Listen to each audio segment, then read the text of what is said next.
FSc मुकम्मल होने के बाद मैंने एमडी-कैट की तैयारी की, लेकिन फ़ेल हो गया। इस दौरान मैंने सेकंड लेफ्टिनेंट और फार्म डी में एडमिशन लेने के लिए भी टेस्ट दिया, लेकिन नतीजा एक बार फिर वही। फिर 4 महीने घर गुजारे।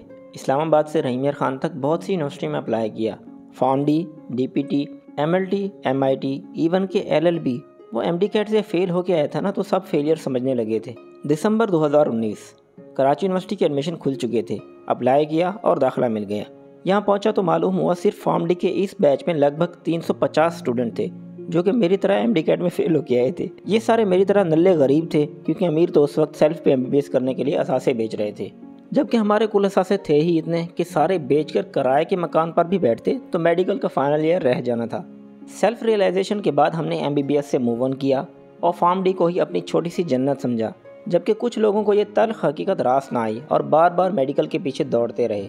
फन फैक्ट, रो धो कर सही उन सब ने भी फार्म डी ही किया। यूनिवर्सिटी लाइफ धूमधाम से शुरू हुई। 1 महीना तो इसी खुशी में गुजर गया और दूसरे महीने कोरोना आ गया। काफ़ी अरसा घर भी रहे और यूनिवर्सिटी का माहौल भी कुछ रास नहीं आ रहा था, तो सोचा शादी कर लेते हैं।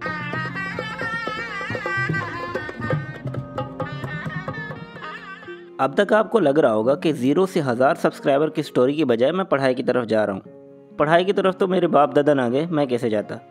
हाँ, अलबत्ता शादी कराची में रहकर कुछ यूट्यूबर्स को फॉलो करने लगा था, और इस शहर की हवा में कुछ ऐसा है जो इंसान को कमाने पर मजबूर कर देता है। अगर आप वाकई में कमाना चाहते हो तो यूट्यूबर्स में सीन्स कुछ ऐसे हैं कि जी मैं आ गया। तब हमने जाना अस्सलामुअलैकुम, वेलकम टू जीएफएक्स मेंटोर। तब तक मुझे पैसे की चुल आ चुकी थी। एक और बात, और शायद सबसे फ़ायदेमंद बात मुझे मालूम हुई कि भैया अगर वाकई कमाना है तो सिर्फ डिग्री काफ़ी नहीं, बल्कि आपके पास एक साइड स्किल ज़रूर होनी चाहिए। तब मुझे मालूम नहीं था कि मेरे अंदर कौन सी ऐसी काबिलियत है। इसलिए जीएफएक्स मेंटोर के यूट्यूब चैनल से वीडियो एडिटिंग, फ़ोटो एडिटिंग सीखने लगा। प्रीमियर प्रो, फोटोशॉप, इलस्ट्रेटर तीनों एक साथ। अब मसला ये था कि इन सब स्किल्स या सॉफ्टवेयर्स को मैं पसंद करता था, लेकिन इनमें से कोई भी मेरा पैशन नहीं था।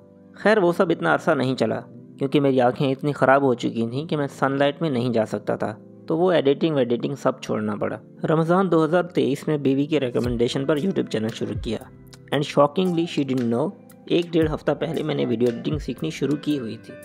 अब ये वो लम्हा है कि जिसको अगर आज मैं सोचता हूँ तो अल्लाह रब्बुल इज़्ज़त का शुक्र अदा करता हूँ कि अगर मैं पहले वीडियो एडिटिंग करता तो शायद मैं आज इस मकाम पर ना होता, या वो मेरी पढ़ाई के लिए बुरा साबित होता। In the end we know अल्लाह's plan is always better than ours. देखो, ऐसा नहीं है कि मैंने यूट्यूब के लिए मेहनत नहीं की, बहुत मेहनत की, लेकिन मैं ये नहीं कहूँगा कि मैंने नोकिया 3310 पे वीडियोस बनाई। मेरे पास एक अच्छा मोबाइल था जिसमें फुल एचडी में वीडियोस बना सकता था। अगरचे इंटरनेट के लिए 5 किलोमीटर दूर किसी ऑफिस पे जाकर बैठना नहीं पड़ता था। अलबत्ता इंटरनेट पैकेज के लिए पैसे अक्सर नहीं हुआ करते थे। मेरे ब्लॉग्स में आप जानते होंगे कि बहुत ज़्यादा पैसे खर्च नहीं होते थे, लेकिन 500 से 1000 रुपये मेरे लिए बहुत होते थे, और ये पैसे मैं अपने वालिदैन से लेता था। व्लॉग्स एडिट करने के लिए मुझे कभी किसी को पैसे नहीं देने पड़े, लेकिन व्लॉग्स एडिट करने, एक्सपोर्ट करने और थंबनेल बनाने के लिए मैं अक्सर पूरी रात जागता था।